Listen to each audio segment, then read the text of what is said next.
Hello, this is Jay Mitchell, and we are back with another episode of the Libertarian Uncensored podcast, going over all the posts on the Libertarian Uncensored subreddit. Let's get right into it. So first we have Democratic Party elites, such as those on CNN, are not just angry, but genuinely confused by the fact that American voters don't obey them. So they explain things like Trump crushing Haley in South Carolina and Trump attacking black voters by blaming Russia, China, and Iran from Glenn Greenwald on Twitter, and I posted that, and I said, am I so out of touch? No, it must be Russia, China, and Iran's fault. Ultimately, I think the Democratic Party should ultimately just take personal responsibility rather than blame everything on Russian disinformation, but I know that's not going to happen. So that's what I think, the Republican Party isn't too good at taking personal responsibility either, but with that being said, it's always this Russian disinformation narrative, and it's gotten stale after so many years, I think. That's my thoughts on that issue. Then we have 125 House Republicans, including Speaker Mike Johnson, back a Life at Conception bill without any IVF exception from BusinessInsider.com by Tom 13, and they added it all comes down to beliefs. And I personally think, you should be able to think life begins whenever you think it begins. That being said, I definitely think, the crackdown on IVF is a little too far for me. I personally think people should be able to do whatever they want when it comes to IVF. And, if they want to get in vitro fertilization, I think they should be able to. And that's my thoughts on that issue. Then we have Cleveland police sergeant suspended for improper arrest of man openly carrying firearm from ideastream.org by Tom 13, and they added, what do you want to bet the NRA doesn't go to bat for this black man looking to be a good guy with a gun?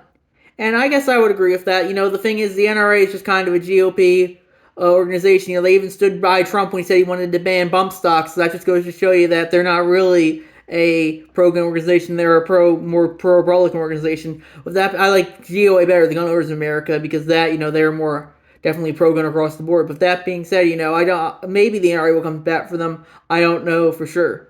But yeah, you definitely need to support people's rights to bear arms if they want to, and I definitely would support them in this case as well. Then we have Utah wants female athletes period info from Clorox, and that's a crossword from the Facepalm subreddit, and it's a tweet from Ash. It's all happening at AshleyBK7.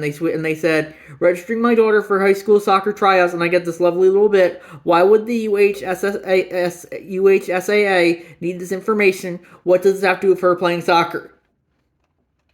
And that just ultimately, I think the thing here is that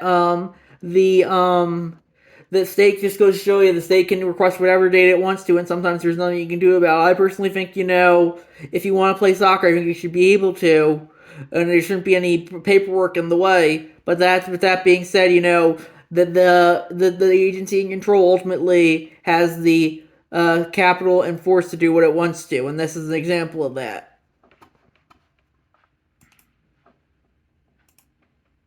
Then we have trans rights are workers' rights. Reactionary rhetoric only seeks to divide workers as well, as always. From International Silver One, and that's a crossword from the communism meme subreddit. And that's a meme. It says, conservatives and a full-grown adult gets transition surgery and they look shocked. And then conservatives and their religion sister circumcise their baby and they look happy. So my thing is I think, circumcision is one thing that, I think if you can't consent to it, you could argue it's an app violation. But you also have an argument that the parents know what's best for their children. I personally think, you could go either way there. I guess, I think people should be able to find the app how they want to. With that being said, I would personally consider myself more on the anti-circumcision side, even though I was circumcised myself. Then we have series of recent DOJ cases show foreign operatives plotting assassinations in the U.S. from NPR.org by Zachness, and they added some interesting countries in there you wouldn't expect, like India. And yeah, I guess, that just goes to show you that people who are in positions of power can justify whatever they want to, and that includes the assassinations of political rivals. But with that being said, you still do have the CIA as well, and that's important to remember. The USA probably plots assassinations of prominent individuals and overthrows governments, but no one would dare call them out on it, especially when, I think, in a lot of ways, this is just them doing to us what we've been doing to them. And that's my thoughts on that issue. Then we have how Portugal eased its opioid epidemic with U.S. drug deaths skyrocketed. Well, U.S. drug from NPR.org by Zachness. And yeah, I definitely do think we should have people as we should find a way to treat people's drug addiction as much as possible. If that being said, if they want to be addicted to drugs, I think that's a personal decision. And I personally don't want people tripping out on the street on drugs all day. But that being said, if they want to do that, that's on them. That's my thoughts on that issue. Then we have Missouri law says pregnant woman can't get divorced from Fox4KC.com. And that's from Kage blah blah blah. And yeah, I don't know if that's really enforceable. That being said, it just goes to show you how the state can make whatever bullshit law it wants, and sometimes you just have to deal with it. And that's my thoughts on that issue. That's why I think we need to get the state out of marriage rather than have the state just justify stupid stuff like this. Then we have the founders were not anarchists, and that's a YouTube video from the 10th Amendment Center was posted by Anarcho Federation. They added, yes, it's true, the founders and older revolutionaries were by no means anarchists, but most people today don't realize how radical some of their views were for the time and for today. And they added, rather surprised that they mentioned mutualists here. Guess they don't only know the Austro-libertarian views. Video is interesting because I also gathered some rather radical ideas from the letters of the founding generation about its classical liberalism, of course. So you can see why some libertarians like Benjamin Tucker considered some figures such as Jefferson, at least as precursor to anarchist philosophy. And I'd agree with that. I think I really like how the founders, they wanted a government with maximum liberty for all, and I think that's kind of what the anarchist philosophy continues, maximum liberty for all, and I think that's why I think, that they definitely are underrated in today's circle, because, increasingly people don't want liberty today, they want safety. Well, in reality, you can, as Benjamin Franklin said, you can those who want, so those who would give up a little safety for liberty don't deserve neither liberty nor safety. And that's my thoughts on that issue. Then we have Benjamin Tucker, The Nature of the State from 1887 from Anarchy.org. And the Anarcho Federation, I think they probably posted this previously on a previous one, but they added, this article taken from Liberty, October 22nd, 1887, is perfectly in tune with the idea of panarchy, i.e. the existence of different non-territorial states, one next to the other as voluntary associations chosen for providing public services. And I would agree very much with that. I think, ultimately we need a government that is voluntary rather than forced. And right now we have something that's forced rather than voluntary. You're forced to pay taxes, you're forced to obey the laws, and that's something I personally don't care for. I think people should be able to pay whatever they want and obey whatever laws they want. And that's my thoughts on that issue.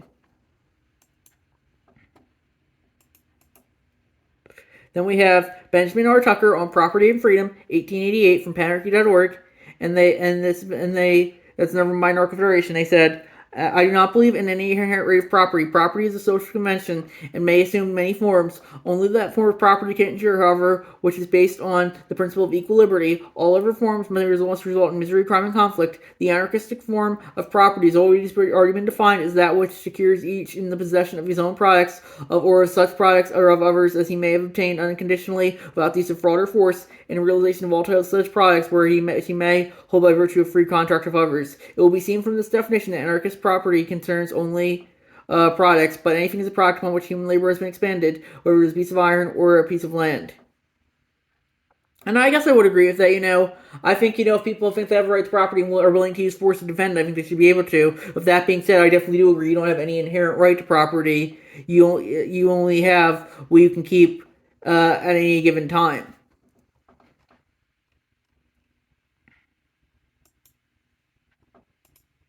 Then we have Fuck the ATF from Carl To PG, and that's a YouTube video of a small gun, and looks like kind of like a gun keychain. I don't know if it's an actual working gun. But with that being said, I think if people want to have that, I think they should be able to. I think we shouldn't have the ATF. I think everyone should have whatever alcohol, tobacco, and firearms they want to.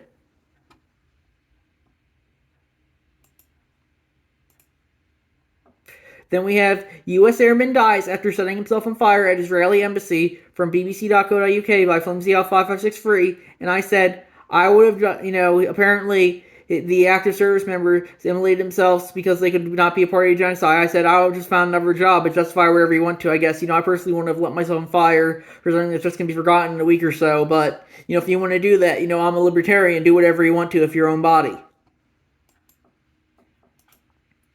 Then we have video shows Houston area deputies repeatedly shooting a woman in her friend's apartment from NBCNews.com by Zachness.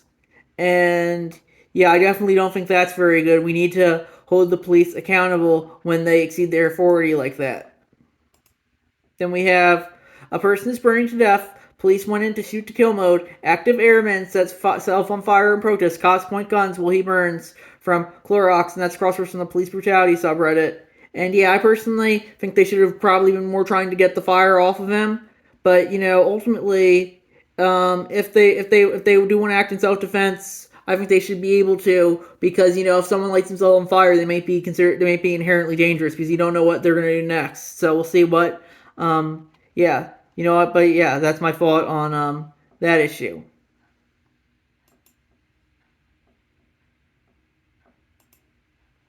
Then we have must be a post-election year again. That's a crosspost from the World News subreddit that I made, and that's from NBC News. Russia's 2024 election interference has already begun. Moscow is spreading disinformation about Joe Biden and other Democrats to lessen U.S. military aid to Ukraine and U.S. support for NATO, former U.S. officials and cyber experts say.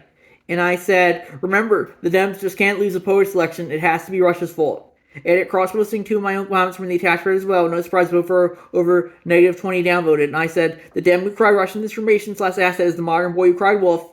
I'm not a Republican, and Russia could very well be influencing the election. The wolf does come at the end of the story, after all. But the Dems have been using Russia as a crutch for years, even if it doesn't end up being true, like for the Steele dossier or Hunter Biden's laptop. It's why a lot of people aren't falling for it anymore. Russia could be influencing the election, but I've been agreed with this narrative for years, and frankly, I'm tired of it. Instead of blaming Russia, the Dems should try to take personal responsibility if they lose, but I know that's not going to happen.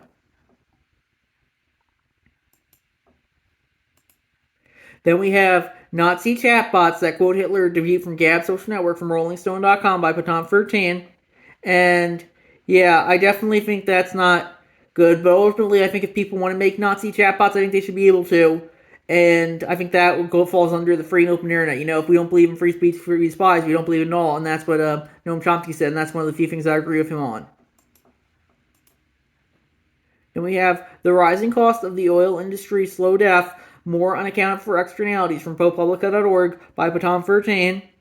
And I said, I comment on this one. But yeah, I guess, the thing is that if people want to use oil, I think they should be able to. But, that there might be environmental consequences that I think, humans will adapt in the long run when it comes to those environmental consequences. So that's my thoughts on that issue. Then we have Online Harms Act aims to remove harmful content and address hate from global news. And I posted that and I said, sounds Orwellian. One of my top priorities as a libertarian is to support the free and open internet, and I definitely think this act goes against it. If you want the government to censor the internet, you aren't libertarian, in my opinion. If what the government deems complaining to constitute harmful consent, just look at the PRC and how they control the internet over there. I don't care for the dark web, but the state shouldn't be allowed to be able to control the internet. I think that's an extremely negative precedent. It will be result in us having Chinese-style internet, as I noted in my previous comments. So that's my thoughts on that issue. Then we have Earth just experienced its hottest 12 months in record history from the Weather Network by Clorox. And yeah, I definitely think, the climate might be changing. But with that being said, I think humans will adapt. And we don't know how much human influence this current climate change is. And that's my thought on that issue. So, some scientists may say, it's been solved. But, the point of science is to always ask questions, not to say, the science is settled. And people increasingly are forgetting that. They say, the science is settled, you can't question it. And that's why I think people need to question this as much as possible. And I think, let's see if there's anything new. I think we're going to wrap it there. I'll see you guys next episode. Bye.